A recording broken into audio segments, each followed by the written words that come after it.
Hello to everyone in TV land. This is Focus on Liberia online television, and you're listening to the Focus on Liberia Daily News with Gwendolyn Dorado. I bring you the headlines. Wrangling hits Transport Ministry as employees feel unhappy.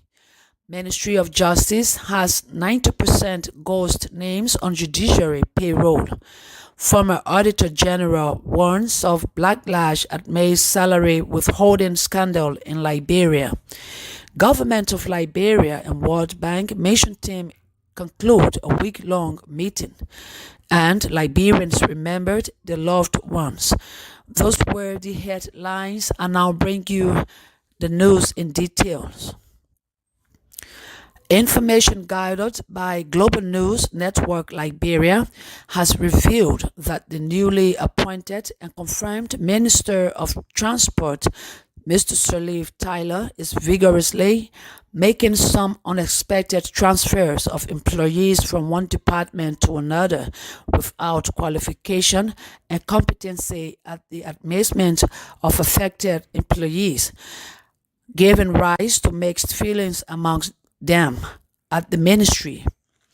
The investigation further discovered that the minister, who is allegedly promising to dismiss workers from their respective positions through the Office of the Human Resource Department without any justifiable reasons or due process, alleging that they were loyalists to his predecessor, Samuel Wulu.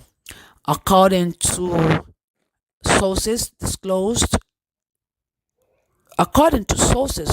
to the minister, while serving as assistant minister, Mr. Tyler and his immediate boss were not in good relationship, thus causing distance and unfavorable working relation between both officials, something the sources alleged led to Minister Tyler to reportedly accuse staff of being loyal to him only. In a chat with one of the only identified as Amos Bobo, the minister's special assistant revealed he has been instructed by his boss to channel every information from his office through the Ministry of Information, Culture Affairs and Tourism. However, in an effort to speak with the Director of Press and Public Affairs, Lemuel Clement noted that for some weeks now, since the minister took over, he has allegedly been hearing corridor discussions among some workers complaining about the minister's attitudes and working relationship with staffers. Investigation continues with Global News Network Liberia. The Ministry of Justice has been called out for not being able to verify the existence of 90% of its ministerial officers, including sheriffs, deputy sheriffs, and curators stationed at various courts nationwide, serving as a proxy for Chief Justice CAA Inen Ua. Associate Justice James Eto Howard Wallacoli highlighted the issue, expressing concerns that the individuals are on the government's payroll without proper employment records. This situation was discussed during the opening of the March 2024 term of the Supreme Court, where high-ranking government officials attended. Justice Wallacoli noted the Supreme Court, through the court's administrator, brought the matter to the attention of the ministry, but nothing has been put in place to arrest the situation.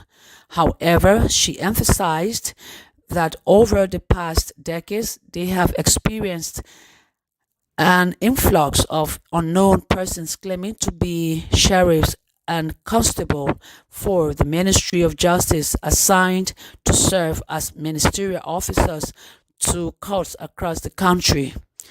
Justice Wallacoli called on all national stakeholders, including the legislature and the office of the president, to develop a national policy and budgetary allotment for the implementation of Section 15.1 and Section 112.1, which he believes has been abandoned by successive governments.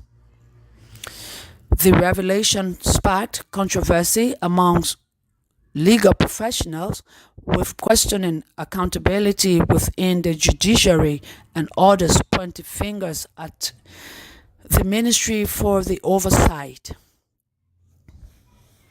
Former Auditor General John Malou has issued a stern warning to the Liberian government, especially addressing President Joseph Boakai about the potential backlash that may arise if the new Deputy Finance Minister Anthony Myers continues to withhold civil servant salaries who have not been paid for almost 3 months, 1 month for the George Weah's administration and 2 months from the new Joseph Boakai's regime. In a recent statement, Molu expressed his concerns that the government's actions in this matter could lead to dire consequences.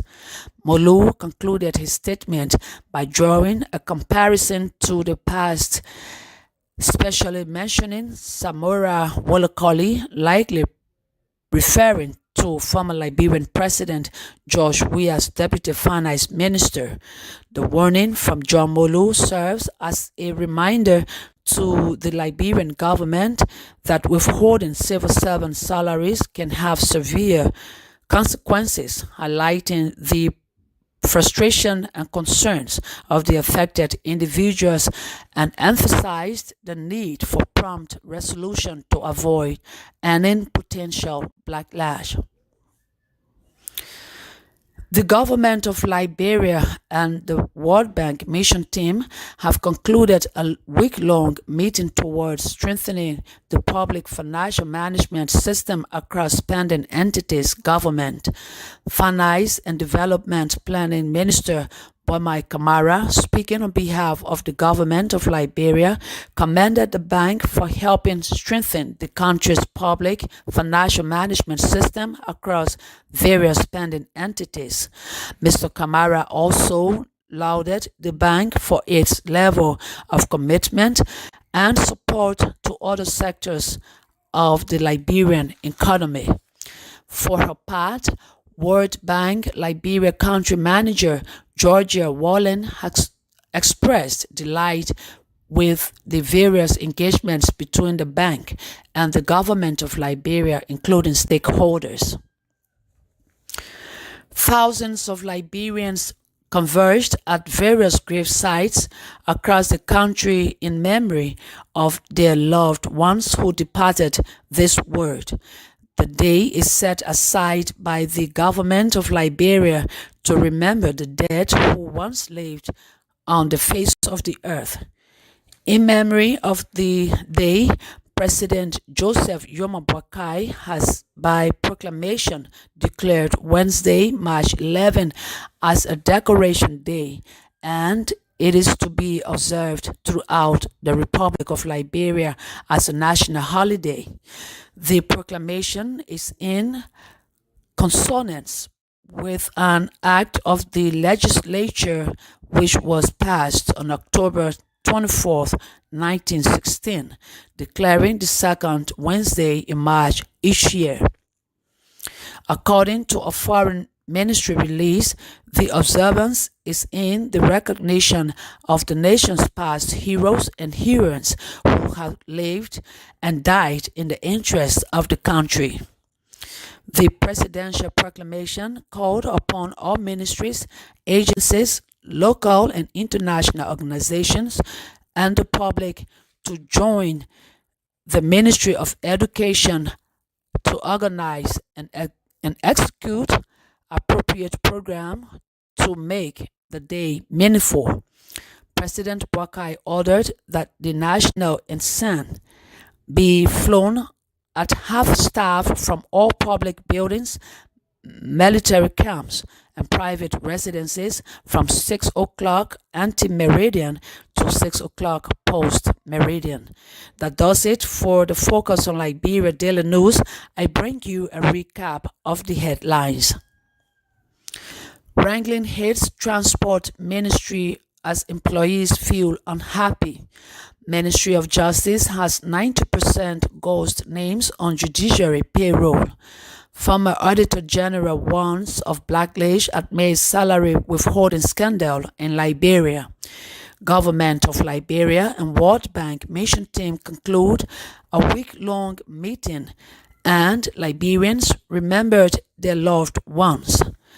On behalf of the management and staff of Focus on Liberia, many thanks to our listeners and viewers. We urge that you keep following us and share our videos. My name is Gwendolyn Dorado. I presented.